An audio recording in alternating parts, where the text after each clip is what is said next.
জানার প্রয়োজন আছে কি কারণে আপনি অপ্রস্তুত? না মানে জীবনের প্রথম বিয়ে, তার উপর আমার সামনে আমার স্ত্রী বসে আছে, এই জন্য একটু অপ্রস্তুত। তাই নাকি? তার মানে এটা আমার জীবনের দ্বিতীয় বিয়ে। এর আগেও বিয়ে করে করে আমি এক্সপার্ট হয়ে গেছি, তাই না? ও মা, আমি সেটা কখন বললাম? আমি তো এমনিতেই বলেছি, প্লিজ আমার উপর রেগে যেও না। আমি মজা করে বলেছি আর কি। বুঝেছি বুঝেছি, তুমি কি করে বলছো, মানে আমি মানুষ না তো একটা রাক্ষসী, তাই আমায় দেখে ভয় পাচ্ছো। এটা কি বললে তুমি? আমার কিন্তু এইসব কথা একদম পছন্দ নয়। আমি এমনিতে একটু মাঝে মধ্যে অপ্রস্তুত হয়ে যাই, এটাই আমার রোগ। এটা নিয়ে রেগে যেও না প্লিজ। হয়েছে। কি হবে? কিসব বলছো? জানো না ছেলেদের কিছু হয় না, আমার কি করে হবে? আরে বোকা, আমি বলেছি মেডিসিন লাগানো হয়েছে, তোমার কিছু হবে না সেটা আমি জানি, হবে তো আমার। হয়ে গেছে, এই নাও, খুব তাড়াতাড়ি আঙুল ঠিক হয়ে যাবে।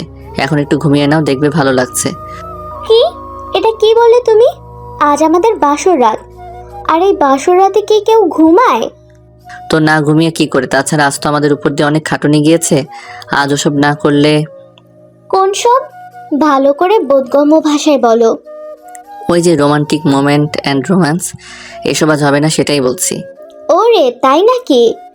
আমি তো রোম্যান্স করার কথা বলিনি, আমি বলেছি ঘুমাবো না। তার মানে তোমার মাথায় শুধু ওইটাই ঘোরে, তাই তো? একদম না, আমি ভালো মানুষ, আমার মাথায় সব ঘুরবে কেন? হ্যাঁ জানি জানি কি ঘোরে। এখন চলো ব্যালকনিতে যাই, ব্যালকনিতে গিয়ে আমরা গল্প করব। ঠিক আছে, গল্প করতে করতে চাঁদও দেখা যাবে, চলো যাই। চলো যাই মানে? তুমি কি জানো না নতুন বিয়ে করা বউকে কোলে নিয়ে যেতে হয়? তাছাড়া আমার ইচ্ছে হয়েছে তোমার কোলে চড়তে, আমায় কোলে করে নিয়ে যাও। ফাজিল, চলো, কোলে করে নিয়েই যাচ্ছি। তহিন বিছানা থেকে নেমে তৃপ্তিকে নিজের কোলে তুলে নিল। তহিন তৃপ্তিকে নিজের কোলে তুলে নিতেই তৃপ্তি ছোট বাচ্চার মতো তহিনের গলা জড়িয়ে ধরল। তহিন আরো ভালো করে তৃপ্তিকে কোলে নিয়ে চলে যায় ব্যালকনির দিকে। ব্যালকনিতে এসে তহিন তৃপ্তিকে নিজের কোলে নিয়ে বসলো। তৃপ্তিকে কোলে নিয়ে বসে চাঁদের আলো বসে গল্প করতে মিলন ভালো লাগছে তহিনের।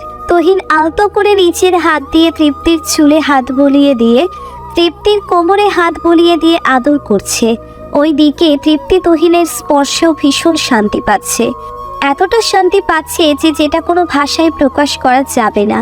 তহিন গল্প করতে করতে আচমকা তৃপ্তির ঘাড়ের উপর থেকে চুলগুলো সরিয়ে দিয়ে নিজের ঠোঁট ছোড়া তৃপ্তির ঘাড়ের উপর রেখে একটা গভীর চুমু খেলো। তহিনের ঠোঁটের পরশ পেতেই তৃপ্তি ভীষণ রকম কেঁপে উঠল। এক অদ্ভুত শিহরণ খেলে গেল তৃপ্তির সারা শরীরে। তৃপ্তি ভীষণ রকম কেঁপে উঠে তহিনকে উদ্দেশ্য করে বলল, এসব কি করছো? এমন করে না, আমার কেমন যেন লাগে। এমনটাই করব কেন? তোমার কি খুব খারাপ লাগছে? ওহো, খুব খারাপ না, ভীষণ ভালো লাগছে, আর ইচ্ছে করছে আরো বেশি করে এমন স্পর্শ পেতে। তাই এত কেন ইচ্ছে করছে শুনি? এমন দুষ্টু স্বামী থাকলে আর তার রোমান্টিক স্পর্শ পেলে ভালো লাগবে না তো কি লাগবে জনাব? তবে তো ঠিক আছে, আমি আরো গভীরভাবে স্পর্শ করি, সমস্যা নেই তো। এই না, একদম দুষ্টুমি করবে না, আমার কোনো দুষ্টুমি চাই না। তুমি না চাইলেও আমি চাই, সো আমি দুষ্টুমি করব, মানে আরো বেশি করে করব। তহিন কথাটা বলতেই তৃপ্তির ঘাড়ের সাথে নিজের মুখ খুঁজতে লাগলো। তহিনের এমন স্পর্শে তৃপ্তির সারা শরীরের মধ্যে যেন কারেন্ট বয়ে গেল। তৃপ্তি ভীষণ রকম সুখ অনুভব করছে তহিনের এমন স্পর্শে। তৃপ্তি চোখ বন্ধ করে নিয়ে তহিনের পিঠের উপর নিজের দুই হাত রেখে শক্ত করে খামচে ধরে আছে তহিনের জামা। তহিন আরো বেশি ব্যাকুল হয়ে পড়ল। এমন করে কেউ যদি স্পর্শ করে তবে কি নিজেকে ঠিক রাখা যায়? তহিন একটু একটু করে তৃপ্তিকে নিজের ভালোবাসার চাদর দিয়ে মুড়িয়ে নিতে ব্যস্ত হয়ে পড়ল। তহিন একটু একটু করে তৃপ্তির ঠোঁটের দিকে নিজের ঠোঁট এগিয়ে দিয়ে আসতে লাগলো।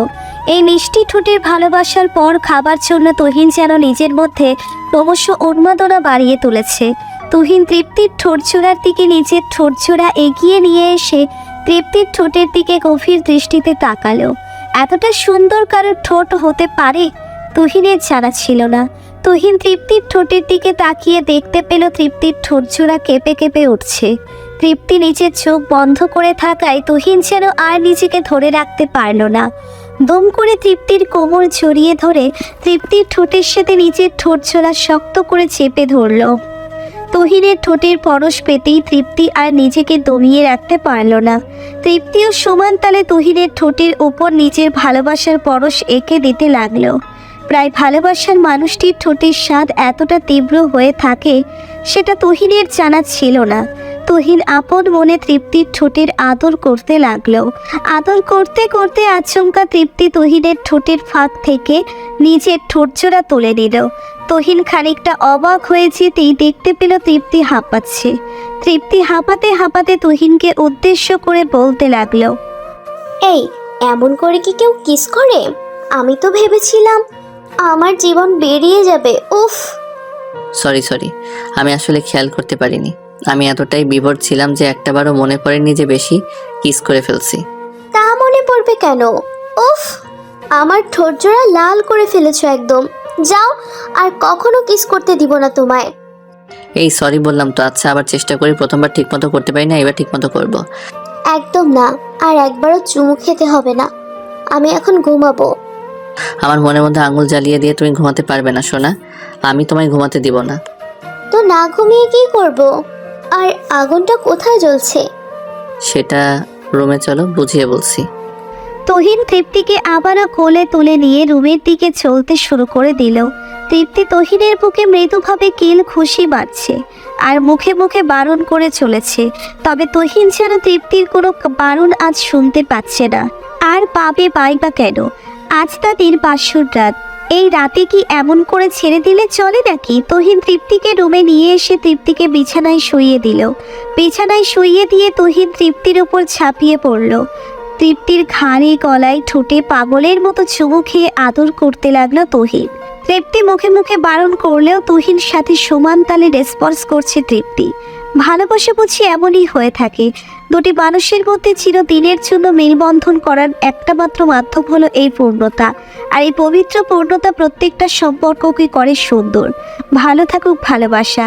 তহিন আর তৃপ্তির জন্য দোয়া করবেন তারা যেন সবসময় ভালো থাকতে পারে আর এমন ভালোবাসাই থাকতে পারে।